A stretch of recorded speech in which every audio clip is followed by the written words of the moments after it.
یہ سنت کے بارے میں کیا. اب آگے بڑھنے سے پہلے ذرا خلاصہ کر لیجیے کہ اصل میں وہ کیا بنیادی چیزیں ہیں جن کو ہم نے یہاں سے عکس کیا اور جو ذرا مختلف ہے عام بیانات سے. ایک یہ کہ یہ بحث جی ایک سوال یہ پیدا ہوتا ہے کہ اس میں سنت کے سارے اعمال جو ہیں کوئی انفرادی نوعیت کے جو اجتماعی نوعیت کے احکامات ہیں، سیاست سے متعلق ہیں یا جہاد سے متعلق ہیں یا دوسرے سسٹمز کے سے متعلق ہیں، وہ سب قرآن میں. اچھا کوئی چیز یہ میں آگے بیان کروں گا کہ کب کسی حکم کو جو قرآن اور سنت دونوں میں ہو رہا ہوتا ہے، مثلا جہاد رسول اللہ کر رہے ہیں تو قرآن مجید میں بھی اس کا ذکر ہے، تو کب ہم کہیں گے کہ یہ چیز سنت سے اخذ کی گئی اور کب کہیں گے قرآن سے اخذ کی گئی. یہ بحث ہوگی باقاعدہ اس میں. تو میں یہ گزارش کر رہا تھا کہ اس میں جو چیزیں ہم نے دیکھی ان میں ایک چیز یہ تھی کہ دین کے ماخذ کی حیثیت سے علمی لحاظ سے یہ بات بیان کرنی چاہیے کہ اس کا ماخذ محمد اور رسول اللہ کی ذات والا سے بات ہے. اصل میں پیغمبر کی بعثت ہوتی ہے جس کے بعد دین صادر ہونا شروع ہوتا ہے. تو ایک بات یہ اس کے بعد کا مسئلہ ہے کہ وہ ہمارے پاس کس صورت میں ہے. کسی پیغمبر سے وہ ایک روایت کی شکل میں ہوگا، کسی پیغمبر سے وہ ایک کتاب کی شکل میں بھی ہوگا، یہ الگ مسئلہ ہے. یعنی دین کتاب سے نہیں شروع ہوتا. اللہ تعالیٰ انسانوں میں سے کسی شخص کو پیغمبر کے طور پر مبعوث کرتا ہے، پھر اس سے اس کا صدور ہوتا ہے. چنانچہ ابتدائی جو پیغمبر ہے ان کے بارے میں یہ بات صراحت سے معلوم نہیں کہ ان پر کوئی کتاب بھی نازل کی گئی. وہ تو آتے تھے ایک روایت کے طور پر دین کو بیان کرتے، تو اصلاً دین کا ماخذ جو ہے وہ پیغمبر ہے. ایک بات. دوسری جو بات ہم نے سمجھی وہ یہ ہے کہ دین کا مقصد جو ہے وہ تزکیہ ہے، اور یہ تزکیہ ایسا نہیں ہے کہ کوئی الگ سے چیز ہے جس کو کیا جاتا ہے، بلکہ دین پر عمل کرنے سے ہو جاتا ہے. یعنی دین یہ ہے، سمجھے آپ ایک نسخہ ہے جو ایک ڈاکٹر نے ترتیب دے دی ہے، آپ اس نسخے کو اگر ٹھیک استعمال کر لیں تو اس کے نتیجے بیماری دور ہو جائے گی. یہ بالکل اس طرح کی لازم و ملزوم کی نوعیت ہے. جو دین ہمیں ملا ہے یہ بالاجماع ثابت ہے. یعنی ہمارے دین کے بارے میں یہ بحث ہم سے کوئی شخص نہ ماننے والا کر سکتا ہے کہ تم جس دین کی بات کر رہے ہو یہ خدا کا دین ہے یا نہیں. یہ بحث ہو سکتی ہے، لیکن یہ کہ محمد رسول اللہ نے اسے خدا کے دین کی حیثیت سے پیش کیا ہے، یہ چیز تاریخی طور پر آخری درجے میں ثابت. یعنی اس سے کوئی شخص اختلاف نہیں کر سکتا کا مطلب یہ نہیں کوئی مسلمان اختلاف نہیں کر سکتا. یعنی کوئی علمی ذہن رکھنے والا آدمی اختلاف نہیں کر سکتا. یعنی اگر وہ اختلاف کرے گا، اور یہ حیثیت صرف اس وقت دنیا کے تمام ادیان میں ہمارے دین کو حاصل ہے. یعنی یہ حیثیت کسی اور دین کو حاصل ہے. استناد صحیح اور غلط ہونا زیر بحث نہیں. استناد مطلب یہ ہے کہ پہلے آپ یہ ثابت کریں نا کہ یہ بات سیدنا مسیح علیہ السلام سے ثابت ہے، تو اس لحاظ سے یہ سارا اجماع پر مبنی ہے. یعنی یہ پورے اتفاق کے ساتھ منتخب ہوا ہے. اور یہ حیثیت جس طرح قرآن کو حاصل ہے بہن ہی اس طرح سنت کو حاصل ہے. اس میں بھی بات چیزیں ایسی ہیں جس میں لوگوں نے اختلاف کیا ہے. مثلا بعض لوگ 3 نمازیں پڑھتے ہیں، 2 سے انکار کرتے ہیں. جی وہ کوئی اختلاف نہیں کرتے. وہ در حقیقت قرآن کی انٹرپریشن میں اختلاف کر رہے ہیں. انہوں نے کبھی یہ دعویٰ نہیں کیا کہ رسالت مآب صلی اللہ علیہ وسلم سے ان 3 نمازوں کے بجائے 5 نمازوں کا ثبوت مشتبہ ہے. نہیں دعویٰ کیا. عیدین کے بارے میں یہ ہے کہ بعض 3 عیدیں منا رہے ہیں، ایک عید میلاد. ہاں منائیں گے لوگ. یہ تو وہ ان کی بحث کا ماخذ دیکھا جائے گا. اگر کوئی آدمی یہ بحث کرتا ہے ہمارے ساتھ کہ رسالت مآب صلی اللہ علیہ وسلم سے 5 نمازیں جو ہیں یہ امت کے اجماع اور تواتر میں نہیں ہیں، تو یہ بحث کا موضوع ہے. ایک آدمی اس بحث کو ایک طرف رکھ دیتا ہے اور کہتے ہیں میں قرآن سے دین عرض کر رہا ہوں، میں تو نماز پڑھتا ہوں. یہ بحث ہو سکتی ہے. اس کا کیا کر لیں گے آپ؟ مثلا ایک آدمی یہ کہتا ہے کہ قرآن مجید سے میں دین عرض کروں گا. پہلے وہ یہ مقدمہ قائم کرتا ہے کہ جی میں تو آپ کی امت کو جانتا ہی صرف سے، میں تو قرآن مجید اللہ کی کتاب ہے اس سے دین عرض کروں گا. اب وہ نکال کے کھولتا ہے اور کہتا ہے کہ صلاۃ کا مطلب ہے اجتماعی نظام قائم کرنا. اس کے ساتھ کیا کر سکتا ہے؟ نہیں کر سکتا. یہ چیز تو ہمیشہ رہے گی. اس کے ساتھ چل تو سکتے ہیں جی جس چیز کا اتفاق ہوگا وہ چلتا رہے گا. اصل میں دیکھیے علمی لحاظ سے یہ دیکھا جاتا ہے کہ آدمی دعویٰ کیا کر رہا ہے. کیا وہ اس بات کو چیلنج کر رہا ہے کہ اس کو اجماع اور تواتر حاصل نہیں؟ ایسا نہیں. ایسی کبھی جسارت نہیں کی جسارت. یہ زیر بحث نہیں. وہ تو بلکہ دیکھیے بھائی میں نام نہیں لینا پسند کرتا، جن لوگوں نے یہ بات کی وہ یہ کہتے ہیں یہ ٹھیک ہے، یہ ایسے ہی ہیں 5 نمازیں اسی طرح بالاجماع آئی ہیں. لیکن یہ اصل میں نبی صلی اللہ علیہ وسلم نے کوئی یہ نہیں کہا تھا کہ ضروری پڑھتے رہنا.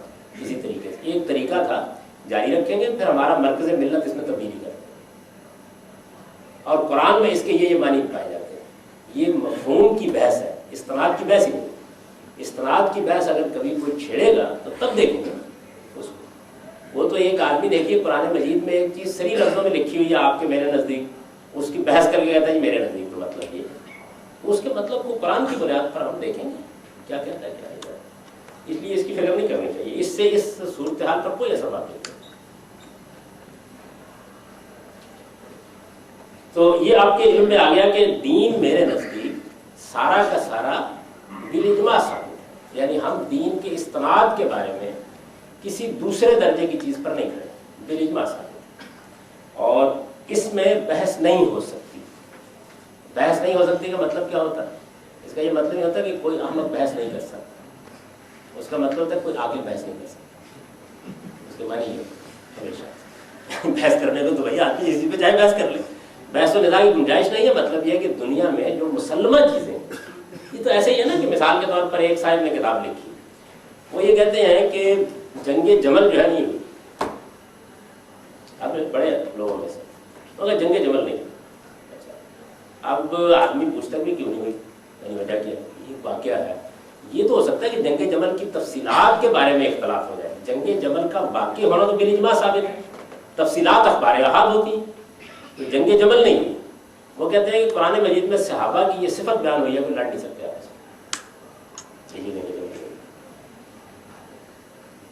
سمجھ رہے نا؟ استدلال کا یہ جو انداز ہے اس پر کچھ نہیں ہو سکتا۔ تاریخی چیزیں تو تاریخی چیزیں ہوں گی۔ یہ ایسے ہی ہے کہ کوئی آدمی یہ کہے کہ جی کارل مارکس نے کوئی کتاب نہیں لکھی ڈاس کیپٹل کے نام سے، اور اس کا استدلال وہ یہ کرے کہ دیکھیے جناب بات یہ کہ کوئی آدمی بھی وہ مقدمات قائم ہی نہیں کر سکتا خدا کی زمین پر، جب وہ قائم کرے گا اس کو مار دیا جائے گا، کتاب نہیں لکھ سکتا۔ تو یہ ایک اصل میں عقلی یا علمی مقدمہ ہے جو اس نے قائم کر دیا، اس کی غلطی اس پر وعدے کرنی چاہیے۔ وہ اصل میں اس میدان ہی میں نہیں اترا جس سے تاریخی چیزیں ثابت ہوتی ہیں۔ تو کسی آدمی نے کبھی یہ دعویٰ نہیں کیا آج تک کہ نماز کو اجماع حاصل نہیں ہے یا قرآن کو اجماع حاصل نہیں ہے۔ یہ تو اجماع حاصل ہے، اس میں دو رائے نہیں ہے۔ وہ اس پر ایک یعنی کچھ بحثی ہوتی ہے کہ یہ دیکھیے یہ بات یہ ہے کہ وہ اصل میں وہ یہ تھا اور یہ وہ تھا اور وہ یہ تھا، یہ ہو سکتا ہے، ہر جگہ آدمی کر سکتا ہے۔ جبکہ جو واقعہ کربلا کے بارے میں بہت سے لوگ کہتے ہیں نہیں واقع اس زمانے میں، کہتے ہیں کہ یہ کیسے ہو سکتا ہے؟ ہو نہیں سکتا کہ صحابہ کرام کی اتنی بڑی تعداد موجود ہو، نواسہ رسول کو یوں قتل کیا جا رہا ہو خاموش بیٹھے۔ اس طرح کا ایک عقلی منطقی صاف مقدمہ قائم کر کے کسی بھی چیز پر بحث ہو سکتی ہے۔ تو سنت یہی ہے۔ اچھا ایک بات میں یہاں واضح کر دوں کہ یہ جو فہرست ہے سنت کی، یعنی اس میں یہ اختلاف تو زیر بحث آئے گا کہ بعض چیزوں کو لوگ سنت سمجھتے ہیں اس میں نہیں ہے، لیکن یہ کہ جو اس میں ہے اس کو کوئی سنت نہیں سمجھتا نہیں، یہ کوئی بحث نہیں، یعنی یہ نہیں ہو سکتا، یہ نہیں ہے بحث، یہ نہ کبھی ہوئی ہے نہ ہو سکتی۔ یہ تو بالکل متعین ہے کہ یہ سب دین سنت سے ثابت ہے۔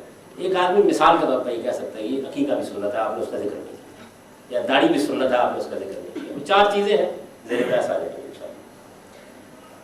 تو دین لا ریب انہی دو صورتوں میں، یعنی دین سارا کا سارا جو ہے وہ بغیر کسی شک و شبے کے انہی دو صورتوں میں ہے، وہ قرآن میں ہے وہ سنت میں ہے۔ دین انہی دو صورتوں میں، یہ صورتوں کا تو اس چیز پر ہے اور دو صورتوں میں اس امت کو ملا ہے، آگے تو اس کی وضاحت تھی۔ تو دین لا ریب انہی دو صورتوں میں ہے، یعنی سارا دین اگر کوئی آدمی کہتا ہے تو ہم کہیں گے یا وہ قرآن میں ہے یا سنت میں ہے۔ قرآن کہاں ہے؟ امت کے اجماع میں ہے۔ سنت کہاں ہے؟ امت کے اجماع میں ہے۔ یعنی دونوں چیزیں ایک ہی جگہ پائی جاتی ہیں اور دونوں میں پورا دین موجود ہے، وہ محصور ہے۔ اوپر میں نے یہ جملہ لکھا سنت یہی ہے، مطلب یہ ہے کہ اس کے علاوہ کسی اور چیز کو سنت قرار دینا ممکن نہیں ہے۔ یہ بحث میں کروں گا کیسے ممکن نہیں ہے۔ اور یہاں یہ جملہ لکھا ہے کہ دین لا ریب انہی دو صورتوں میں، یعنی دین کسی اور صورت میں دنیا میں نہیں پایا جاتا، ان کے علاوہ کوئی چیز دین ہے نہ اسے دین قرار دیا جا سکتا، یعنی نہ کوئی اور چیز ایسی ہے کہ جسے دین کہا جا سکے اور نہ فی الواقع وہ دین ہے۔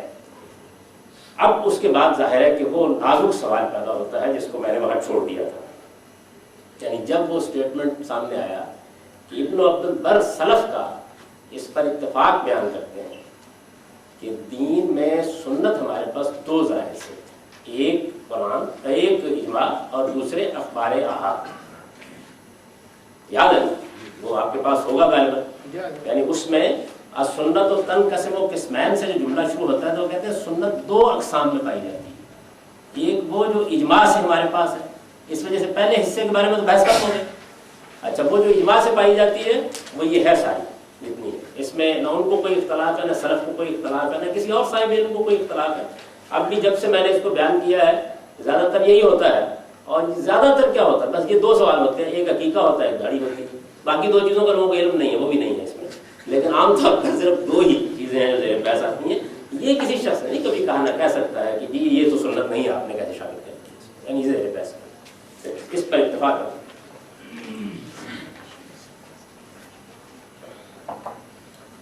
تو یہ سوال پیدا ہوتا ہے اس کے بعد کہ سنت کا ایک حصہ اخبار احاد سے بھی ملتا ہے، یہ کہا نا ابن عبد البر نے، یعنی جس جگہ سے میں اختلاف کر رہا ہوں اس میں نے اس کی طرف اشارہ کر دیا تھا کہ ہمارے اسلاف یہ کہتے ہیں کہ سنت کا ایک حصہ اجماع سے ملا ہے اور اس کا ایک حصہ ایسا بھی ہے جو اخبار احاد سے ملا ہے ہم کو۔ اب ظاہر ہے کہ اس پہ پھر بات کرنی چاہیے نا کہ وہ اخبار احاد والا حصہ جو ہے اس کو کیوں میں نہیں شامل کر رہا، تو یہ اگلا جملہ اس سوال کے جواب سے شروع ہوتا ہے۔ دین لا ریبینی دو صورتوں میں ہے، ان کے علاوہ کوئی چیز دین ہے نہ اسے دین قرار دیا جا سکتا ہے۔ رسول اللہ صلی اللہ علیہ وسلم کے قول و فعل اور تقریر و تصویر کے اخبار احاد جنہیں بالعموم حدیث کہا جاتا ہے، یہ چونکہ ایک فنی کتاب ہے تو اس لیے اس میں اسی طرح کے جملے ہوں گے۔ رسول اللہ صلی اللہ علیہ وسلم کے قول و فعل، قول یعنی جو بات آپ نے کہہ کر کہی، فعل جو آپ نے کی اور لوگوں نے اس کو روایت کر دیا، تقریر و تصویر، تقریر کا مطلب ہے برقرار رکھنا، یعنی میرے سامنے بیٹھے ہوئے آپ میں سے کسی شخص نے ایک دینی کام کیا اور میں نے اس کو نہیں روکا، تو یہ کیا ہے، میں نے اس کو برقرار رکھا ہے۔ دیکھیے یہاں نہ قول ہوا ہے، میں نے کچھ نہیں کہا، نہ فعل ہوا ہے، دونوں نہیں ہوئے، لیکن میرے سامنے ایک دینی کام کیا گیا، میں نے اسے برقرار رکھا ہے، تو اس کو ہمارے ہاں فنی اصطلاح میں کہتے ہیں تقریر۔ تصویر یعنی اپنے رویے سے، قول اور فعل سے نہیں، اپنے رویے سے میں نے اس کو صحیح قرار دے دیا، ایسا ہوتا ہے، تو اس لیے یہ دو لفظ بولے جاتے ہیں، برقرار رکھنا یا تصویب کر دینا، صحیح کر دینا۔ تصویب ثواب کا لفظ آپ نے سنا ہوگا، جب وہ صاد سے لکھا جائے تو اس کا مطلب ہوتا ہے ٹھیک، صحیح، درست، اس سے بنا ہوا لفظ ہے۔ تقریر برقرار رکھنا، یہ اردو والی تقریر نہیں ہے۔ عربی زبان میں تقریر ہے، یہ لفظ تقریر یہ دو معنی میں عام استعمال ہوتا ہے، ایک بیان کرنے کے معنی میں استعمال ہوتا ہے اور ایک برقرار رکھنے کے معنی میں۔ تو وہ بیان کرنے کے معنی میں ہم بولتے ہیں اردو میں، لیکن تقریر اس اصطلاحی مفہوم میں ہماری اردو میں عام مستعمل نہیں ہے، علمی زبان میں استعمال ہوتا ہے۔ تقریر برقرار رکھنا اور تصویر اس کو درست قرار دینا، اس کو ٹھیک قرار دینا۔ تو رسول اللہ صلی اللہ علیہ وسلم کے قول و فعل اور تقریر و تصویر کے اخبار احاد، یعنی معلوم ہوا کہ نبی صلی اللہ علیہ وسلم کے قول کے بھی اخبار احاد ہیں، فعل کے بھی اخبار احاد ہیں اور تقریر و تصویر کے بھی اخبار احاد ہیں۔ اخبار احاد یعنی وہ اطلاعات، وہ خبریں جو ایک ایک دو لوگوں سے منتقل ہوئی۔ ہو سکتا ہے آپ کو یہاں لفظ کے تھوڑا اجنبی لگ رہا ہو، اردو کا قاعدہ یہ ہے کہ جب عربی طریقے کی جمع بنائی جائے تو اس کے لیے مذکر صیغے استعمال کیے جاتے ہیں۔ مثلا اگر یہ کہنا ہو کہ ہمارے ملک کے روایات یہ ہیں تو صحیح اردو یہ ہے، یا اس چیز کے شرائط یہ ہیں۔ جب آپ بولیں گے اس چیز کی شرطیں یہ ہیں، یعنی اردو جمع بولیں گے تو پھر مؤنث بولا جا سکتا ہے۔ تو یہ یعنی اس میں آپ اختلاف کر سکتے ہیں مجھ سے، لیکن اردو کا بہتر طریقہ یہ ہے۔ رسول اللہ صلی اللہ علیہ وسلم کے قول و فعل اور تقریر و تصویر کے اخبار احاد، اخبار احاد ان کا فنی نام ہے، یہ ان کا فنی نام ہے۔ آپ دیکھیے یہ لفظ کہاں استعمال ہو رہا ہے، اوپر کیا تھا، قرآن بھی بالاجماع، سنت بھی بالاجماع۔ اب وہ اخبار احاد زیر بحث ہیں جن سے وہ کہتے ہیں کہ سنت ملتی ہے، کہ اخبار احاد جنہیں بالعموم حدیث کہا جاتا ہے، یعنی یہ حدیث جو ہے یہ لوگوں میں معروف ان کا نام ہے، اس لیے لفظ استعمال کے بالعموم حدیث کہا جاتا ہے۔ علمی زبان میں انہیں ہمیشہ اخبار احاد کہا جاتا ہے۔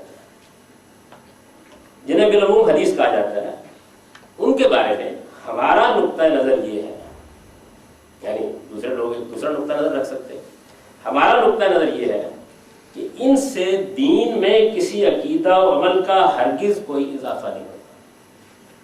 آپ اس جملے کو پڑھیے، یعنی دین لا رہا بھی نہیں دو صورتوں میں، تو یہ گویا اس دوسرے بیان کی نفی ہے جو ہمارے ہاں عام طور پر لوگ کہتے ہیں کہ نبی صلی اللہ علیہ وسلم کی احادیث میں بھی دین بیان ہوا ہے، کہتے ہیں نا یہ، یعنی ایک تو عام لوگ کہتے ہیں، ہمارے علماء بھی کہتے ہیں کہ ہمارے دین کا ایک حصہ وہ ہے جو بالاجماع منتقل ہوا ہے اور ایک حصہ وہ جو اخبار احاد سے منتقل، ان کے بارے میں اپنا نقطہ نظر بیان کر رہا ہوں۔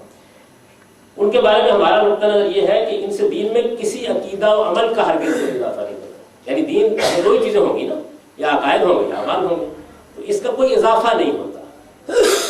اچھا، اب ظاہر ہے کہ یہ سوال پیدا ہوتا ہے کہ یہ تو اضافہ نہیں ہوتا تو دین کے بارے میں تو بہت سی باتیں حدیثوں میں بیان ہوئی ہیں، تو اگلا جملہ اس کو بیان کرتا ہے، دین سے متعلق جو چیزیں ان میں آئی ہیں نا بہت سی چیزیں، آپ حدیث کی کوئی کتاب کھولتے ہیں تو بے شمار میں بھی پڑھاتا ہوں، دین سے متعلق جو چیزیں ان میں آئی ہیں یعنی اخبار احاد میں آئی ہیں، وہ در حقیقت قرآن و سنت میں محصور اسی دین کی تفہیم و تبیین اور اس پر عمل کے لیے نبی صلی اللہ علیہ وسلم کے اسوہ حسنہ کا بیان ہے۔ یعنی جو کچھ بھی اخبار احاد میں ہے وہ کیا ہے؟ قرآن و سنت میں محصور کا لفظ یہ بتاتا ہے کہ دین لا رہے بھی نہیں دو صورتوں میں ہے، دین قرآن و سنت میں محصور ہے، دین کو قرآن و سنت کے کلے میں بند کر دیا گیا ہے، اس کا حصر کر دیا گیا ہے۔ حصر کا مطلب ہوتا ہے کسی چیز کو اس کے اندر بند کر دینا، لے آنا، تو قرآن و سنت میں محصور اسی دین کی، یعنی وہ دین جو دو صورتوں میں ہمارے پاس ہے، کیا ہے حدیثوں میں؟ ایک چیز ہے تفہیم و تبیین، رسالت مآب صلی اللہ علیہ وسلم سے قرآن و سنت میں جو دین محصور ہے اس کے بارے میں کوئی شخص کوئی سوال پوچھتا ہے تو آپ اس کو سمجھا دیتے ہیں۔ یعنی مثال کے طور پر قرآن ہمارے پاس دین کی کتاب ہے، تو کسی نے، میں مثال دے رہا ہوں، قرآن کی کسی آیت کے بارے میں کوئی سوال پوچھ لیا، حضور نے خود محسوس کیا کہ قرآن کی بات سمجھنے میں کوئی غلطی ہو سکتی ہے، تو آپ نے اس کو واضح کر دیا، تو یہ کیا ہوا؟ اس میں کوئی اضافہ ہو گیا؟ یعنی میں آپ کے سامنے قرآن کا درس دے رہا ہوں تو ایک قرآن مجید کی 5 آیات پر 1 گھنٹے کی تقریر کر رہا ہوں، میری اس 1 گھنٹے کی تقریر میں دین ہی بیان ہو رہا ہے، لیکن وہ کیا ہے؟ یعنی اس میں کیا قرآن میں کوئی اضافہ کر رہا ہوں یا کوئی کمی کر رہا ہوں؟ میں اس کی تفہیم کر رہا ہوں، تفہیم سمجھانا اور تبیین وضاحت کرنا، یعنی یا تو وہ کوئی سمجھانے کا عمل ہو رہا ہے یا وضاحت کا۔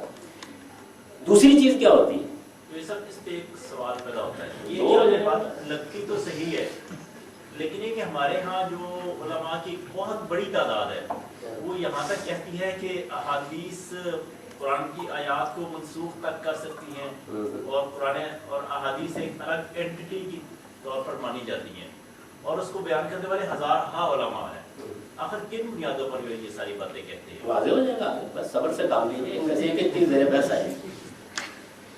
تو وہ در حقیقت قرآن و سنت میں محصور اسی دین کی تفہیم و تبیین ہے۔ ایک یعنی ان میں کیا ہوتا ہے حدیث میں کہ رسالت مآب صلی اللہ علیہ وسلم نے کسی بات کو سمجھا دیا، کسی بات کو واضح کر دیا، کسی سوال کا جواب دیتے ہوئے اس کی تشریح کر دی۔ ایک دوسرے یہ کہ رسالت مآب صلی اللہ علیہ وسلم جو دین ہمیں بتانے آئے ہیں اس پر عمل کریں گے نا، اور ظاہر ہے کہ بہترین طریقے پر عمل کریں گے، تو جب آپ عمل کریں گے تو ایک بہترین نمونہ دین پر عمل کا سامنے آئے گا۔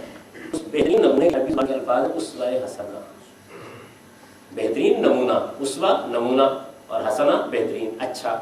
تو رسالت مآب صلی اللہ علیہ وسلم جب عمل کریں گے دین پر، مثلا آپ نماز پڑھیں گے، وہی نماز جو سنت میں ہے، وہی نماز جو قرآن میں ہے وہ پڑھیں گے، جب آپ پڑھیں گے اس کو تو اس نماز کو کس خشوع و خضوع سے پڑھنا چاہیے، کس اہتمام سے پڑھنا چاہیے، اس کا ایک نمونہ سامنے آئے گا۔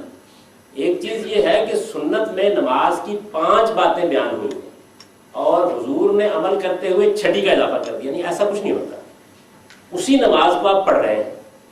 تو آپ یہ جانتے ہیں نا کہ ایک نماز کو